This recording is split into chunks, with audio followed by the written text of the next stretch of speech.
बिस्मिल्लाहिर्रहमानिर्रहीम बिस्मिल्लाहिर्रहमानिर्रहीम अस्सलाम वालेकुम स्टूडेंट। तो आज हम 9.2 एक्सरसाइज करेंगे जिसमें सर्कल के रिलेटेड हम मज़ीद कॉन्सेप्ट सीखेंगे। तो इसमें जो कॉन्सेप्ट आएंगे वो यहाँ पे कुछ 9.1 के थ्योरम है, कुछ हमारे पास मज़ीद थ्योरम जो है 9.2 के हम देखते हैं। तो यहाँ पे हमारे पास जो थ्योरम है वो पहला वो ये है जी, any two angles in the same segment of a circle are equal. यानी अगर आपके पास सेम सेगमेंट है, जैसे ए पी बी क्यू, ये सेम सेगमेंट कहलाएगा। इस सेगमेंट के अंदर जो है वो एंगल्स, दो एंगल, ये वाले एंगल ए पी बी और एंगल ए क्यू बी, ये दोनों एंगल्स क्या होंगे, सेम होंगे। ठीक है जी, एक ये वाला कॉन्सेप्ट यूज करेंगे। नेक्स्ट हमारे पास है the angle in semi circle. जो सेमी सर्कल के अंदर एंगल होता है वो राइट एंगल होगा। यानी कोई भी सेमी सर्कल होगा, फॉर एग्जांपल जैसे ए ओ बी, नीचे वाले हिस्से को छोड़ दें, ऊपर वाले हिस्से को देखेंगे, ये इसमें एंगल ए बी सी जो है वो क्या होगा, राइट एंगल होगा। नंबर बी में क्या है, the angle in segment greater than semi circle is less than right angle. यानी यहाँ पे आप देख भी सकते हैं कि जो दूसरी डायग्राम ये यहाँ पे बताया जा रहा है, measurement of angle A B C less 90 degree, और यहाँ पे पहले डायग्राम में बताया जा रहा है measurement of angle A B C, ये वाला एंगल क्या है हमारे पास, 90 डिग्री। पॉइंट नंबर सी में यहाँ पे ए बी सी हमारे पास एक ऐसा जो है वो सेगमेंट है जो कि सेमी सर्कल से लेस है, तो ये वाला एंगल ए बी सी क्या होगा, 90 डिग्री से ग्रेटर होगा। तो नेक्स्ट हमारे पास जो थ्योरम है, the opposite angle of any quadrilateral inscribe in a circle are supplementary. यानी ये क्वाड्रिलेटरल है ए बी सी डी, यानी चार कोनों वाली शेप को हम क्वाड्रिलेटरल कहते हैं। तो इसमें यह बताया जा रहा है कि जो ऑपोजिट एंगल होंगे उनका सम जो है वो 180 के बराबर होगा। इसी तरह यहाँ पे देखें जी, ये वाला एंगल और ये एक दूसरे के ऑपोजिट हैं, इसी तरह ये एस और यू एक दूसरे के ऑपोजिट हैं। तो नेक्स्ट हमारे पास है जी, area arc length and area of sector. L is equal to R theta. इसमें एल जो है वो आर्क लेंथ है और आर रेडियस है और थीटा क्या है, एंगल है, और एंगल आएगा रेडियस के, रेडियन के अंदर। तो इन तीनों वैल्यूज के दरमियान में रिलेशन आएगा। एक तो ये वाला फार्मूला आपने याद करना है, और इसके अलावा एरिया ऑफ सेक्टर, इसका फार्मूला यहाँ पे बताया जा रहा है। कोई भी सेक्टर आपके पास है ओ ए बी, ठीक है, इसका एरिया फाइंड आउट करने का फार्मूला है 1/2 आर स्क्वायर थीटा।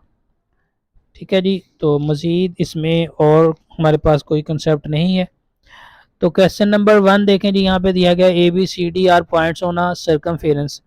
यहाँ पे पॉइंट जो है वो सर्कमफेरेंस के ऊपर ए बी सी डी है। तो सेंटर जो है वो ओ है, तो आपने एक्स की वैल्यू फाइंड करनी है। ये एक्स की वैल्यू क्या आएगी, तो इसके लिए आपने पिछले एक्सरसाइज का कॉन्सेप्ट लिखना है। यहाँ पे देखें, सर्कमफेरेंस के ऊपर एंगल बन रहा है ये वाला 114, और सेंटर के ऊपर एंगल बन रहा है एक्स। तो आपने पढ़ा हुआ है कि ये वाला जो एंगल हमारे पास सेंटर के अंदर एंगल है वो, यानी बी ओ डी, ये वाला एंगल हमारे पास आ जाएगा 2 यानी 2 क्रॉस होगा किस एंगल से, बी सी डी। यानी ये वाला जो एंगल बन रहा है, एंगल चाहे, क्योंकि ये जो है ना वो एक्सटर्नल एंगल है, और इसका ये वाला बी ओ डी ये एक्सटर्नल एंगल होगा, तो ये एंगल इस एंगल का क्या हो जाएगा, डबल हो जाएगा। तो इसके लिए हम स्टेटमेंट लिखेंगे, यहाँ पे हम लिखेंगे बाय थ्योरम। थ्योरम क्या है जी, the angle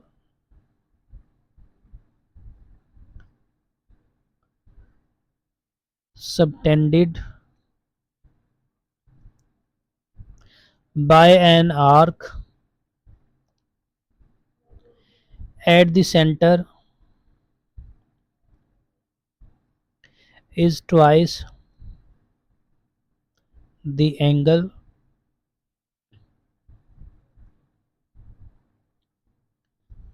subtended at the circumference।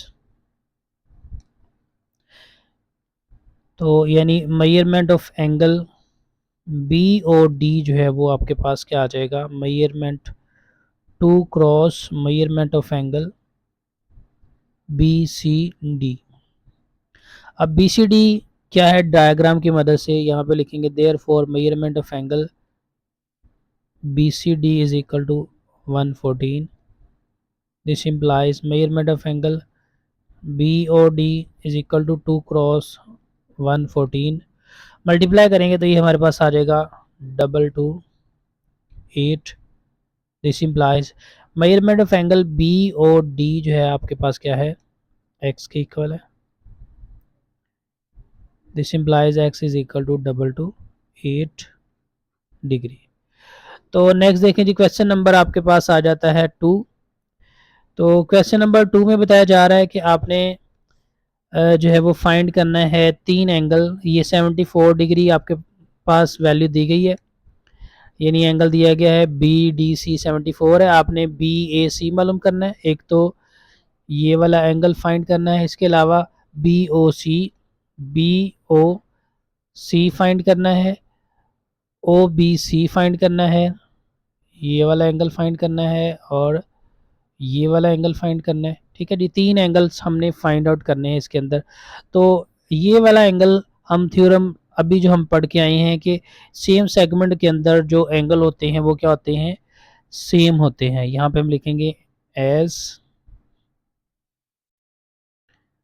Angle subtended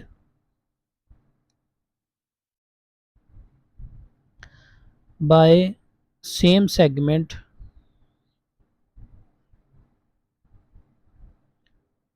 are equal, so measurement of angle BAC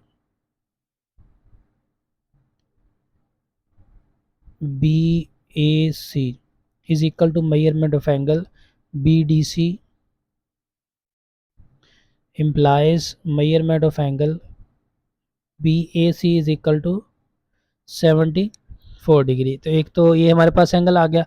तो नेक्स्ट एंगल हम फाइंड आउट करेंगे ये वाला। अब यहाँ पे आप देख सकते हैं कि ये जो है दो कॉर्ड्स हैं जो कि किसी पॉइंट के ऊपर मिल रही हैं। ठीक है, यहाँ पे हम लिखेंगे now two chords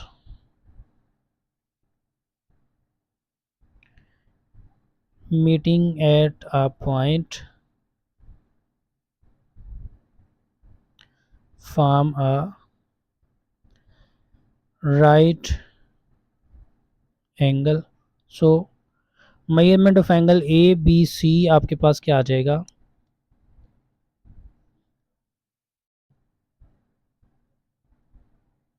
measurement of angle ABC will be equal to, sorry ये एंगल हमने फाइंड नहीं करना, ये क्योंकि हम एंगल पहले फाइंड कर चुके हैं BAC विच इज 74। अब हमने ये वाला एंगल देखना है BOC। तो यहाँ पे देखें BOC एक सेंट्रल एंगल है और ये सर्कमफेरेंस के ऊपर एंगल है। तो ये वाला थ्योरम देखेंगे the angle subtended bye an arc at the centre is twice the angle subtended at the circumference. यानी यहाँ पे हम लिख देंगे बाय थ्योरम, ये वाली सेम स्टेटमेंट लिखनी है इसके अंदर हमने। तो यहाँ पे हम लिखेंगे एंगल जो है आपके पास BOC measurement of angle BOC जो है ना वो 2 क्रॉस है measurement of angle BDC implies measurement of angle BOC is equal to 2 cross BDC आपके पास है 74 डिग्री। इसको मल्टीप्लाई करेंगे तो आपके पास क्या आ जाएगा 148। therefore measurement of angle BOC will be equal to 148 degree. तो यहाँ पे एक डाउट क्लियर कर लें जी, यहाँ पे जो एंगल BOC की बात हो रही है ये वाला एंगल भी है और ये वाला एंगल भी, दोनों एंगल यहाँ पे सेम एंगल है। ठीक है जी, तो उसके बाद हमने फाइंड आउट क्या करना है जी, OBC हमने BOC फाइंड कर लिया, अब OBC हमने ये वाला एंगल फाइंड करना है। तो अब ये देखें जी आपके पास ये वाले जो डायग्राम की मदद से OB और OC जो है ना वो क्या है, लेंथ में इक्वल है। अगर ये लेंथ में इक्वल है तो ये OBC जो है वो डायग्राम क्या क्या कौन सी ट्रायंगल बनेगी, एक आइसोसेलेस ट्रायंगल बनेगी। तो आइसोसेलेस ट्रायंगल में ये एंगल हमने फाइंड कर लिया और ये दोनों एंगल भी क्या होंगे, सेम होंगे। इन दोनों को y के बराबर लेट करके तीनों का सम जो है वो 180 के इक्वल रख देंगे। यानी हम लिखेंगे in triangle OBC as OB is equal to OC. So triangle OBC is an isosceles. Also जो एंगल है OBC और एंगल OCB, यानी एंगल B और C की बात हो रही है, दोनों सेम होंगे और इसको लेट कर लेंगे OBC और OCB जो है ना आपके y के बराबर लेट कर लें। नाउ इन ट्रायंगल OBC जो है आपके पास क्या आ जाएगा, measurement of angle OBC plus measurement of angle OCB plus measurement of angle BOC, जो कि अभी हमने फाइंड किया 148। तीनों का सम जो है किसी भी ट्रायंगल के अंदर 180 होता है। तो ये हमने लेट किया y, ये भी लेट किया y, ये 1 आ गया, ये आ गया 148 और ये 180 के इक्वल। तो y प्लस y2 y आ जाएगा। 180 में से 148 को कर देंगे माइनस, तो माइनस करने से हमारे पास आ रहा है जी 32 डिग्री। तो 2y is equal to 32 implies y is equal to 32 divide 2 which is equal to 16 degree. So measurement of angle OBC will be equal to 16 degree. तो तीनों एंगल्स हमने इस तरह से फाइंड आउट कर लेने हैं।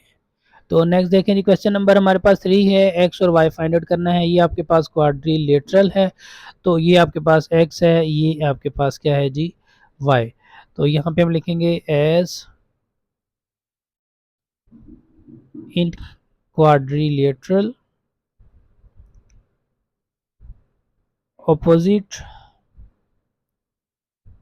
angle sum are equal to 180। so angle B plus ABC इसको D कह दें प्लस या इसको X कह दें, डायरेक्ट X लिख दें, is equal to 180। Angle B है 159 plus X is equal to 180। X इधर आ जाएगा 180 में से 159 आप कर देंगे माइनस, तो आपके पास आ जाएगा 21 degree. This implies X is equal to 21 degree. मज़ीद लिखेंगे also angle A plus angle C, यानी ए और सी एक दूसरे के अपोजिट है, इनका भी सम 180 है। तो एंगल ए है 74 और एंगल सी है वाई के equal 180, implies Y is equal to 180 minus 74। तो 180 में से 74 माइनस करेंगे तो ये आ जाएगा 106। तो y की वैल्यू आ जाएगी 106। तो इससे आगे जी क्वेश्चन नंबर 3 का पॉइंट नंबर 3 हमारे पास देखें, यहाँ पे p की वैल्यू 38 डिग्री है, y हमने फाइंड करना है और x फाइंड करना है।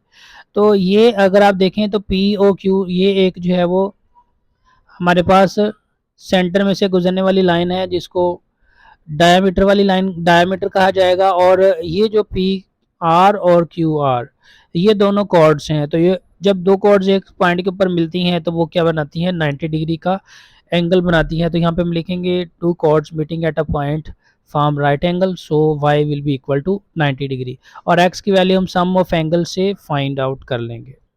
तो स्टूडेंट इसकी डायग्राम जो है वो थोड़ी सी आगे पीछे होगी। ये जो PQO जो है ना यहाँ पे बेसिकली हमारे पास सेंटर O आना था, यानी ये सीधी लाइन है। यहाँ पे हम लिखेंगे as two chords meeting at a point form right angle, so measurement of angle PRQ will be equal to 90 degree. This implies y will be equal to 90 degree. आगे लिखेंगे now in triangle P Q R triangle के अंदर sum of angles will be equal to 180। तो angle हमारे पास कौन सा है जी, एक्स प्लस 38 प्लस वाई हमने फाइंड किया है 90 यहाँ पे। तो x plus 38 plus 90 degree is equal to 180 implies x will be equal to 180 minus 90 minus 38। तो 180 में से 90 गए तो 90 रह गए, 90 में से 38 माइनस करेंगे तो 52 degree. This implies x will be equal to 52 degree. तो नेक्स्ट देखें जी, क्वेश्चन नंबर हमारे पास 3 का पॉइंट नंबर है 3। यहाँ पे आप देख सकते हैं कि एक जो है वो राइट ट्रायंगल बन रही है हमारे पास। ठीक है, यहाँ पे एक जो है वो एक टेंजेंट लाइन है एक्स वाई और एक रेडियल लाइन है ओ एक्स। एक पॉइंट के ऊपर ये मीट करेंगे तो यहाँ पे एंगल बनेगा 90 डिग्री। तो एक्स की वैल्यू हमारे पास 90 डिग्री आ जाएगी। तो सम ऑफ एंगल से हम वाई की वैल्यू फाइंड करेंगे। ठीक है जी, तो यहाँ पे स्टार्टिंग में हम लिखेंगे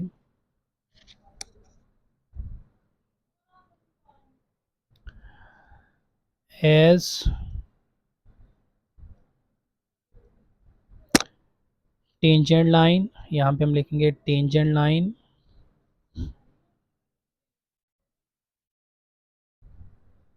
and radial line meeting at point form right angle, so x will be equal to 90 degree. या यहाँ पे हम लिख सकते हैं measurement of angle O X Y, O capital Y X will be equal to 90 degree. This implies X will be equal to 90 degree.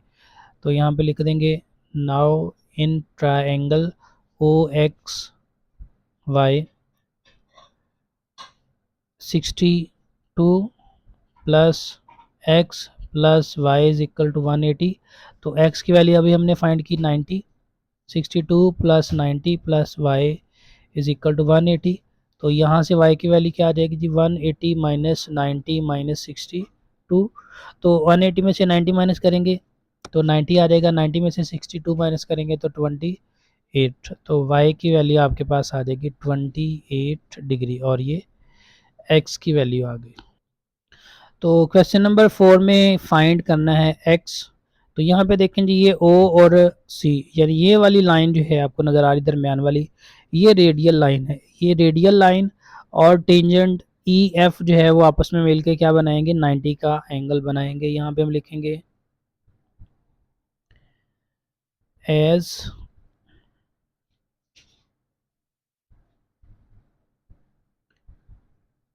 Tangent line and radial line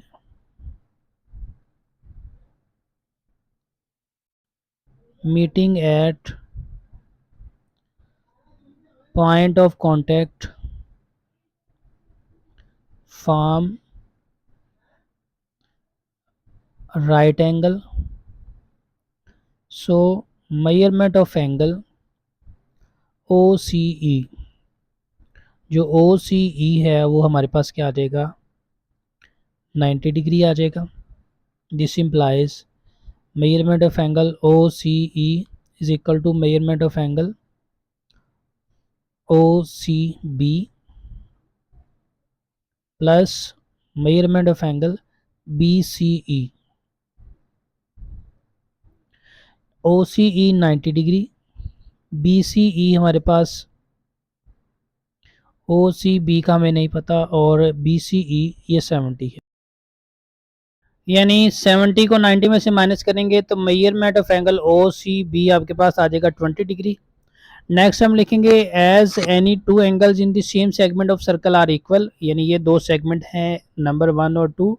ठीक है जी, तो इनके एंगल जो हैं सेम सेगमेंट के अंदर ये जो दो एंगल्स बन रहे हैं, एंगल डी सी ए और एंगल ए सी बी, ये दोनों एंगल क्या होंगे, सेम होंगे। तो एंगल डी सी ए जो है एंगल ए सी बी जो कि आपके पास एंगल ओ सी बी के भी बराबर है 20 डिग्री जो कि आया है, तो इसको लिख देंगे 20 डिग्री। और डी सी ए आपके पास डायग्राम में एक्स के इक्वल है, so X will be equal to 20 degree. तो नेक्स्ट देखेंगे क्वेश्चन नंबर 5 में, यहाँ पे एक डायग्राम दी जा रही है। क्वेश्चन नंबर 5 में बेसिकली इसकी स्टेटमेंट जो है ना वो देख लें ज़रा।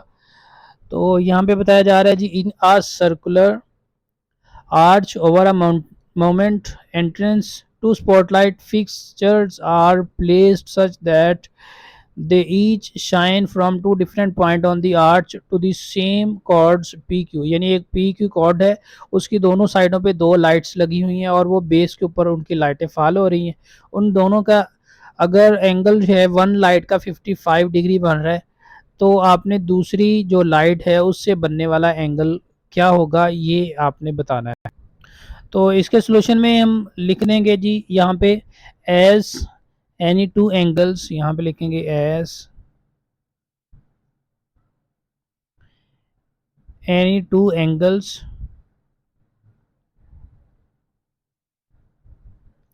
इन the same segment are equal, so angle formed by second light will also be 55 degree.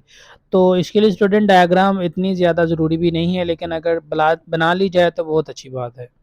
Next है जी क्वेश्चन नंबर 6 हमारे पास, a circular garden has a walking path forming a quadrilateral inscribe in it, if one angle is 87 degree, what is the opposite angle. Opposite angle क्या होगा ये हमने find out करना है। तो यहाँ पे हम लिखेंगे as in quadrilateral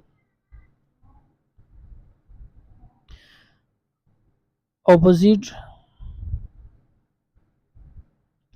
angle sum is 180 degree. So यहाँ पे हम लिखेंगे one angle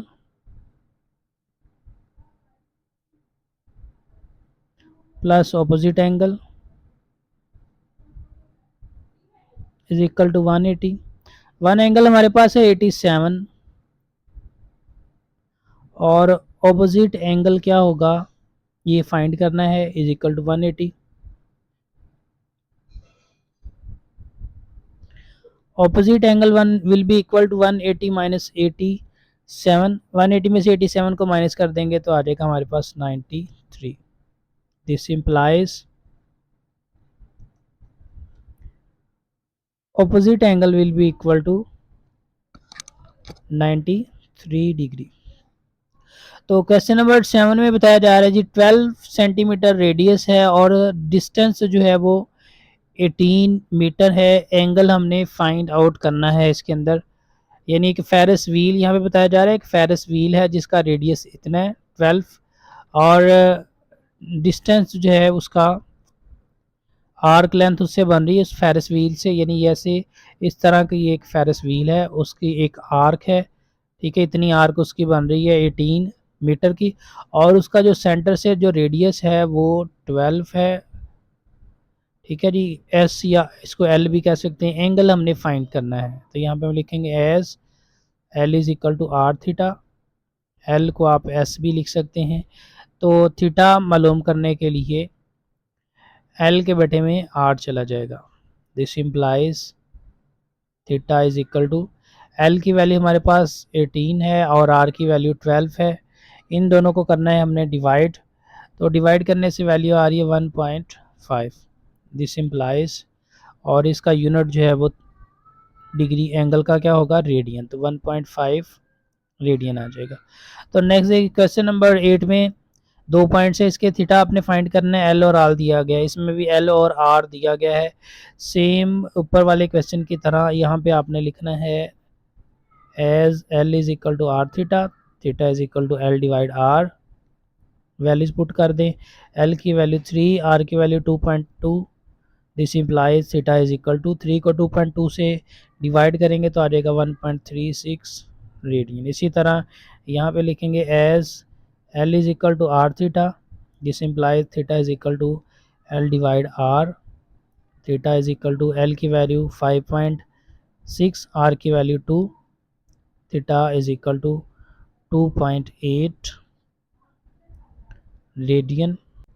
next question number 9 में है आर फाइंड करना है जबकि एल और थीटा की वैल्यू दी गई है। तो इसमें आपने एक चीज़ का ख्याल रखना है कि थीटा अगर डिग्री के अंदर है तो आपने उसको रेडियन में कन्वर्ट कर लेना है। तो यहाँ पे पहले हम लिखेंगे theta is equal to 40 degree 20 minute.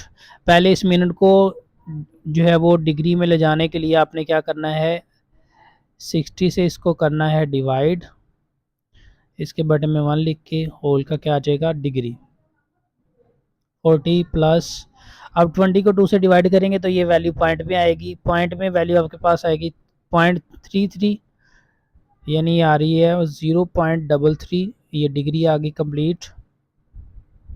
तो थीटा आ गया 40.33 डिग्री। अब इस डिग्री को हमने कन्वर्ट करना है रेडियन के अंदर, तो इस वैल्यू को हमने पाई बटा 180 से मल्टीप्लाई करके लिख देना है रेडियन के अंदर। तो पाई की वैल्यू अगर लिखी जाए, 180 की वैल्यू लिखी जाए, 40 डिवाइड 33, पाई की वैल्यू 3.14 और डिवाइड 180 रेडियन।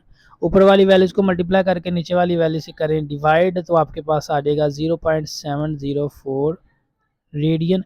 तो हमने फाइंड करना है R. Now L is equal to R theta, this implies R is equal to L divide theta. L की वैल्यू हमारे पास कितनी है जी 5.5, थीटा की value 0.704, this implies R will be equal to, इन दोनों वैल्यूज़ को डिवाइड करेंगे, डिवाइड करने से आ जाएगा हमारे पास 7.81।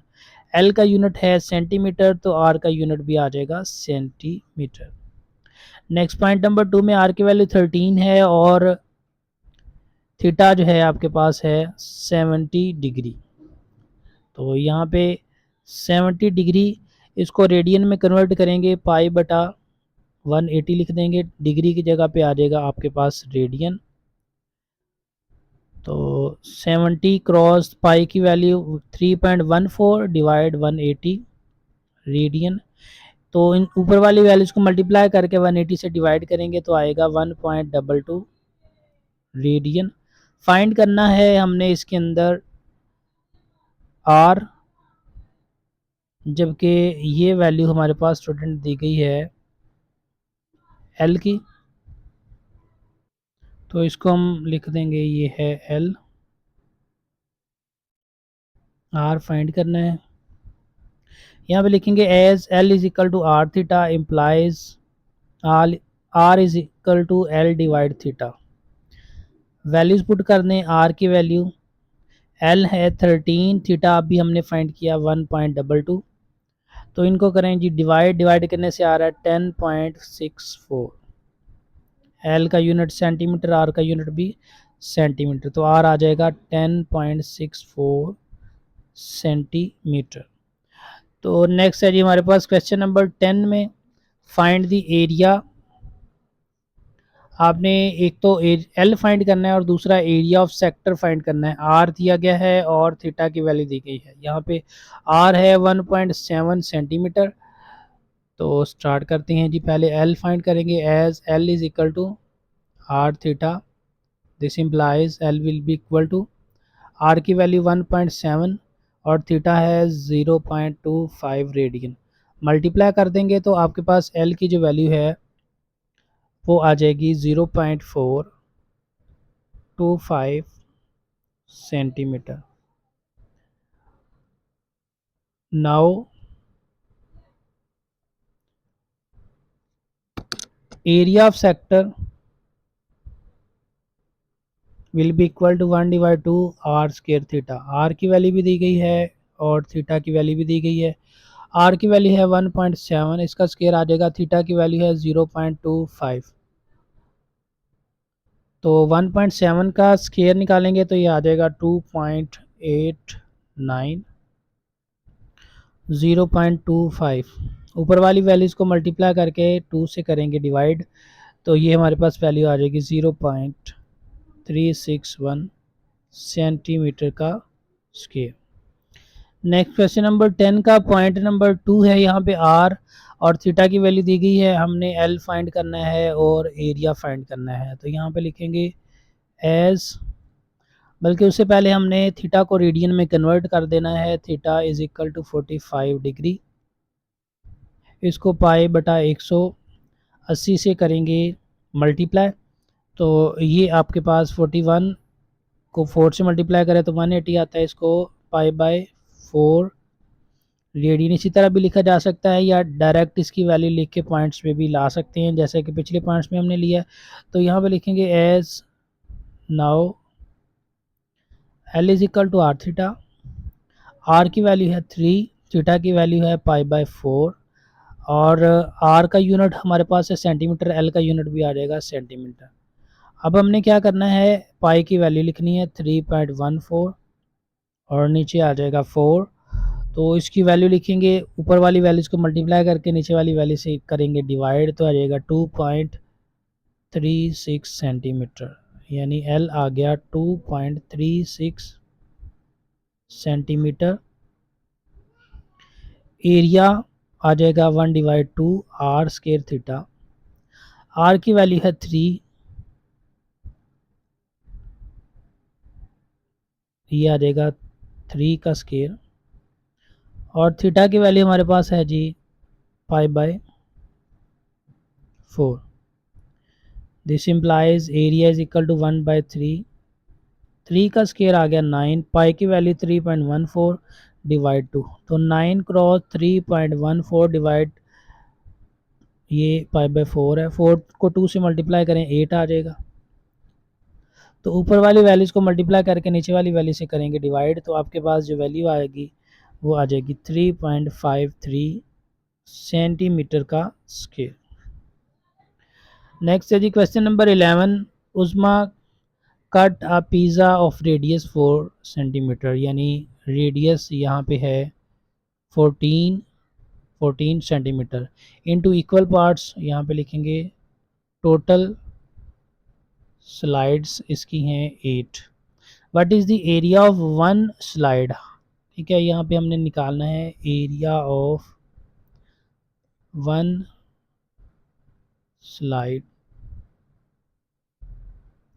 तो यहाँ पे क्योंकि ये एक पिज़्ज़ा जो है सर्कल की शक्ल में, ये एक सेक्टर भी इसको कंसीडर किया जा सकता है, तो हम इसको सिलेक्ट कर लेंगे टोटल एरिया। तो पहले हम लिखेंगे total area,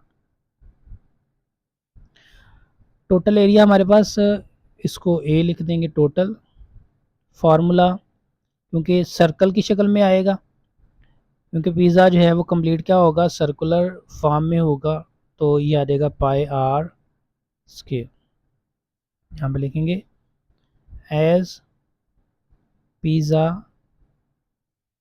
will be in circular form. ठीक है जी, पाई आर स्केयर आ गया, देयर फोर एरिया जो है वो टोटल आ जाएगा आपके पास, पाई की वैल्यू 3.14, आर है 14, इसका स्केयर आ जाएगा 3.14, 14 का स्केयर निकालेंगे तो ये आ जाएगा 196। ठीक है जी, ये हमारे पास आ गया एरिया टोटल। तो 196 को हम 3.14 से कर देंगे मल्टीप्लाई, तो इसकी वैल्यू आ रही है जी हमारे पास 615.44 सेंटीमीटर स्क्वायर। अब 8 स्लाइड्स हैं, एज यहाँ पे लिखेंगे as total are 8 slides, so area of one slide is A1 लिख देंगे, एरिए एरिया जो टोटल है उसको 8 से डिवाइड कर देंगे। दिस इम्प्लाइज फर्स्ट या वन स्लाइड का एरिया आ जाएगा हमारे पास 615.44 डिवाइड 8 सेंटीमीटर, यानी इसको डिवाइड करेंगे तो ये आपके पास आ जाएगा student 76.97 centimetre square. Last question number 12 हमारे पास दिया गया है parameter and area of sector are 14 centimetre and 10 centimetre square, यानी एरिया सेक्टर का है 10 सेंटीमीटर स्क्वायर और पैरामीटर है सेक्टर का 14 centimetre. Find the radius of the circle and the central angle of the sector. Radius find करना है और central angle find out करना है। यहाँ पे लिखेंगे as given parameter of sector is equal to 14 centimetre, area of sector इसको P लिख देंगे इज इक्वल टू 10 सेंटीमीटर। हमने फाइंड करना है रेडियस और सेंट्रल एंगल। यहाँ पे लिखेंगे we know that parameter of sector is equal to 2r plus L. ठीक है जी, यानी कोई भी सेक्टर हो, फॉर एग्जांपल जैसे यहाँ पे बनाया जा रहा है जी, ये लेट्स सपोज कि आपके पास कोई सेक्टर है, ये दो रेडियाई मिलेंगे और ये जो है वो आर्क लेंथ मिलेगी, इन दोनों तीनों को सम कर देंगे यानी 2r प्लस एल, ये आ जाएगा पैरामीटर ऑफ सेक्टर। और पैरामीटर ऑफ सेक्टर क्या है 14, यानी 14 2r प्लस एल है। This implies L will be equal to 14 minus 2r। इसको इक्वेशन नंबर 1 कह देंगे। आगे एरिया लिखेंगे, area is equal to 1 divide 2, जो सेक्टर का एरिया है उसका फार्मूला आता है 1 डिवाइड 2r स्क्वायर थीटा। अब थीटा की वैल्यू हमारे पास यहाँ पे नहीं है तो हम क्या करेंगे, यहाँ पे जो है ना हम इसको उसकी शक्ल में लिख देंगे, एल की शक्ल में। तो यहाँ पे लिखेंगे therefore L is equal to R theta, theta is equal to L divide R. तो थीटा की जगह पे क्या लिख देंगे L divide R. This implies area is equal to 1 divide R, R square dot L divide R. तो R R के square से कट जाएगा तो एरिया आपके पास आ जाएगा 1 डिवाइड 2 आर एल। ठीक है जी, तो ये इक्वेशन नंबर आपके पास 2 आ गई। तो इक्वेशन नंबर 1 जो है वो एरिया, इसके अलावा यहाँ पे इसको इक्वेशन नंबर 2 रहने दें। एरिया आपके पास दिया गया है 10, यहाँ पे लिखेंगे therefore A is equal to 10। This implies 10 is equal to 1 divide 2 R L, या फिर 20 is equal to R L. इसको इक्वेशन नंबर 2 का नाम दे दें। तो यहाँ पे आप इक्वेशन नंबर 1 से एल की वैल्यू इसके अंदर पुट कर दें, यानी यहाँ पे लिखेंगे put value of L from 1 into L हमारे पास है 14 माइनस 2r, तो ये आ जाएगा 20 is equal to R into 14 minus 2r। R को अंदर मल्टीप्लाई कर देंगे तो ये आ जाएगा 20 is equal to 14r minus 2r square. 2r square इधर आके हो जाएगा plus 2r square minus 14r plus 20 is equal to 0। 2 common लेंगे, R square minus 7r plus 10 is equal to 0। Factorization करेंगे, इसकी फैक्टर ढूंढेंगे तो यहाँ पे आ जाएगा -5 और -2। तो पहली दो वैल्यूज़ में से आर कॉमन आ रहा है तो यहाँ पे r-5 आ जाएगा। दूसरी दो वैल्यूज़ में से -2 कॉमन आ रहा है, r-5 आ जाएगा। नेक्स्ट r-5 को एक ब्रैकेट में लिखेंगे, r-2 को दूसरी ब्रैकेट में लिखेंगे। तो r-5 की value 0, r-2 is equal to 0, r की वैल्यू जो है वो 5 आ जाएगी, यहाँ पे r की वैल्यू जो है वो 2 आ जाएगी। तो इसको आपने पुट करना है इक्वेशन नंबर 1 के अंदर। यहाँ पे लिखेंगे put in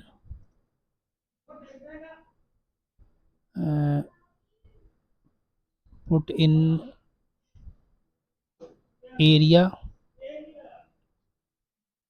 formula we have, यानी आर की वैल्यूज़ एरिया वाले फार्मूले में पुट करेंगे तो area is equal to 1/2 R square theta है हमारे पास। Area is equal to 1/2 R square theta.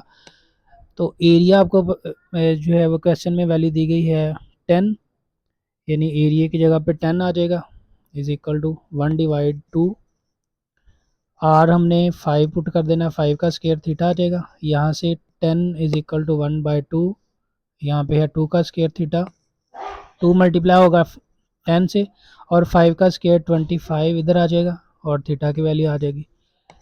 और इसी तरह इधर 2 मल्टीप्लाई होगा 10 से और 2 का स्क्वायर 4 इधर आ जाएगा थीटा। तो यहाँ से आपके पास जो थीटा है उसकी वैल्यू आ जाएगी 5, यानी 2 1 ज़ार 2, 2 2 ज़ार 4, 2 5 ज़ार 10, 5 रेडियन। और यहाँ से वैल्यू देखें जी, आज आपके पास आ जाएगी 5 2 ज़ार 10, 5 5 ज़ार 25, 4 डिवाइड 5 रेडियन, या इसको 0.8 रेडियन भी कहा जा सकता है। ठीक है जी। तो यहाँ से हमारे पास दो वैल्यूज़ आ जाएंगी, दो पेयर ऑफ जो है वो पॉइंट्स आपके पास आ जाएंगे। यानी अगर आर की वैल्यू आपके पास 5 है तो थीटा 0.8 रेडियन आता है, और अगर आर की वैल्यू आपके पास 2 आए तो थीटा जो है आपके पास 5